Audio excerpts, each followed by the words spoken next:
ஏன் ஸ்லிப்பர் இல்லாம நடந்து வரீங்க? காசு இல்லை. எனக்கு 60 60 60 60 60. சரி சரி சரி சரி சரி ஓகே ஓகே. பசங்க யாரும் இல்லையா? ஒரு பொண்ணு தான். இந்த பொண்ணு யாரு? அதை ப்ளஸ் டூ முடிச்சது. அவங்களாம் அடிச்சாங்க.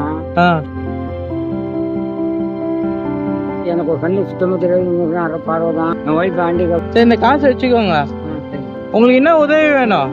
மாசத்துக்கு ஏதோ ஒரு 5 அரிசியோ 10 அரிசியோ கிடைக்கிற மாதிரி இருக்கும். அந்த மாதிரி அரிசி வாங்கினா இருக்கும். அண்ணா ஒரு 2 கிலோ அரிசி, ஒரு 1 கிலோ பருப்பு, ஒரு எண்ணெய் பாக்கெட்டு, வேற என்ன வேணும்? நாளைக்கு அவன் ஆஸ்பத்திரி கூட்டிட்டு போவான். பஸ் வேறு 300 ஆகும். நான் தரேன். சரி நாளைக்கு அந்த ஆஸ்பத்திரி போனோம் நீங்களா, 300 ரூபாய் இருக்கு. 60 ரூபத்தில் வந்து எனக்கு உதவி பண்றீங்க, அதை நான் நினைக்கணும்.